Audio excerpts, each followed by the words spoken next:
Manchester United find themselves at a familiar crossroads, balancing short-term stability with long-term ambition, as caretaker manager Michael Carrick looks to steady the ship at Old Trafford during a crucial interim period. Once again, the club are navigating uncertainty at the top, with performances on the pitch and decisions behind the scenes carrying significant weight for what comes next. For now, Carrick's brief is clear. Rather than drastic upheaval, the former United midfielder is expected to rely heavily on the existing squad, aiming to extract maximum performance and push the club as high up the Premier League table as possible. The thinking is simple: create momentum, restore belief, and leave the team in a healthier position. Whether Carrick remains part of the coaching setup or a new permanent head coach eventually takes charge, stability, even if temporary, is seen as essential after a period of turbulence. There is also an awareness that results during this interim spell could influence wider decisions at the club. Strong performances would not only ease pressure from supporters, but also give the hierarchy greater clarity when assessing the squad's strengths and weaknesses ahead of the next managerial era. But while the focus on the pitch is about continuity, behind the scenes United's recruitment team is already exploring multiple routes to reshape the squad, particularly in midfield and attack. Financial constraints and previous recruitment missteps mean the club are expected to act with greater caution, yet the need for reinforcements is widely acknowledged. That planning could soon turn into a tug-of-war involving some high-profile names. One of the most intriguing situations surrounds Ruben Neves. Manchester United are reportedly monitoring the Portuguese midfielder's situation closely, but they are not alone. Spanish outlet AS claims Real Madrid are also tracking Neves as a potential summer acquisition, setting the stage for a possible European transfer battle should his availability become concrete. Currently plying his trade at Al Hilal in Saudi Arabia, Neves is believed to be open to a return to Europe as early as January. With just 6 months remaining on his contract, the 28-year-old is entering what many consider the peak years of his career, and his availability has not gone unnoticed across the continent. Clubs are able to negotiate pre-contract agreements this month ahead of a free transfer in the summer, though it remains unclear whether Neves will be permitted to leave immediately or see out the final months of his deal. For United, who are actively reviewing their midfield options, Neves represents experience, leadership, and a proven Premier League pedigree, qualities the club feels it has lacked in recent seasons, particularly in high-pressure matches. Neves, however, is far from the only midfielder on United's radar. The club have reportedly been offered the chance to sign Ruben Loftus-Cheek during the January transfer window, potentially on loan. United are understood to be open to a short-term solution as they look to bolster their midfield depth without committing to a major financial outlay mid-season, a reflection of a more pragmatic approach in the market. Loftus-Cheek is keen on a return to the Premier League after finding regular opportunities hard to come by at AC Milan. Despite enjoying moments of resurgence, including earning an England recall last year, the former Chelsea midfielder is eager for consistent minutes as he eyes a place in future international tournaments. A move back to England could provide exactly that, while also offering United a versatile option capable of operating in multiple midfield roles. Another familiar Premier League name under consideration is Wilfred Ndidi. The former Leicester City enforcer is admired for his defensive reliability and ball-winning ability, traits United believe could bring balance to their midfield, particularly in high-intensity matches where control and physicality have often been lacking. While midfield reinforcements are a priority, United are also scanning the market for attacking options, and that search has led them to Jean-Philippe Mateta.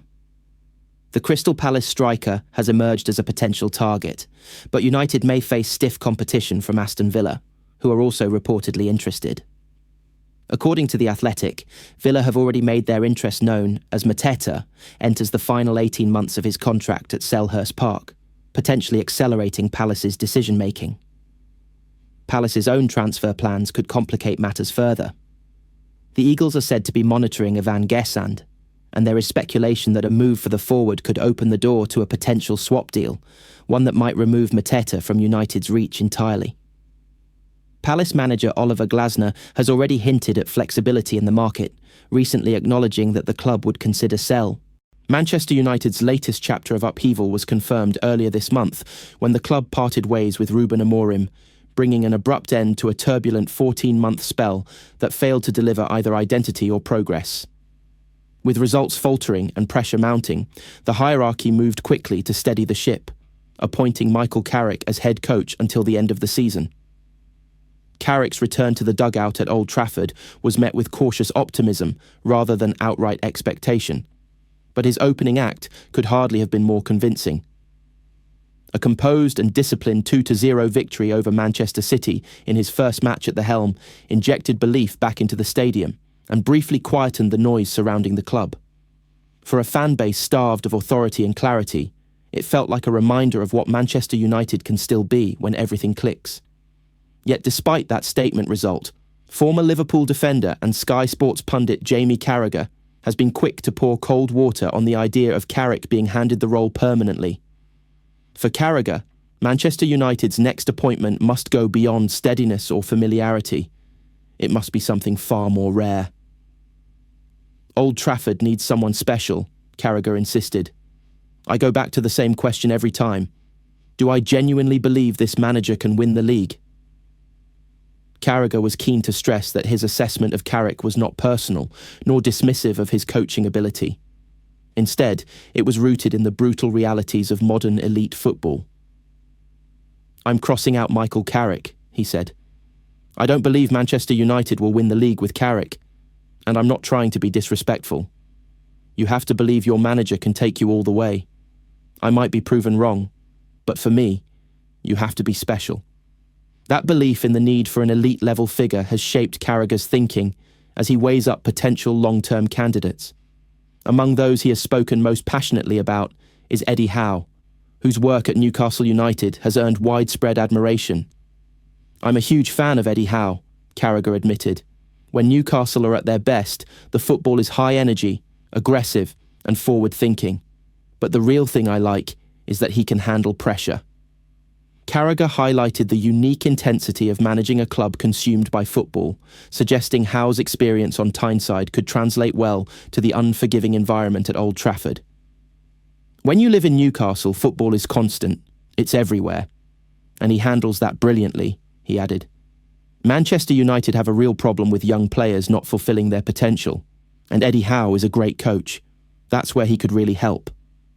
Carragher also touched on elite European pedigree when discussing other candidates, referencing a manager widely regarded as one of the brightest tactical minds in the game. He's been in the Premier League before. He's obviously a top manager, Carragher said. What I like is the energy, the drive, the spikiness. He's gone into dressing rooms with big players and ruffled feathers. He feels like someone who would go to war for your club. He'd fight against the other clubs. He's got something about him. Carragher pointed to the fact that even managers who have endured difficult spells, including stints at clubs like Celta Vigo and Roma, have still been trusted by elite institutions such as Barcelona, a reflection of how reputation and belief matter at the very top. Another name mentioned was Julian Nagelsmann, currently in charge of Germany, a coach Carragher views as both high-profile and unfinished. I don't know everything about him, Carragher admitted, but I look at a coach with a huge reputation and in some ways a lot to prove. For now, Carrick remains tasked with guiding United through the remainder of the season, focusing on results rather than speculation. Internally, there is an acceptance that performances during this period will shape not only league position, but the wider perception of the squad and its readiness for the next era. The message from Carragher, and from many watching closely, is clear. Temporary stability is welcome, but Manchester United's next permanent decision cannot be safe, sentimental, or convenient.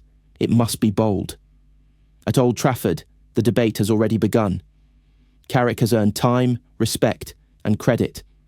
But whether that will ever be enough to silence the question hanging over the club remains to be seen.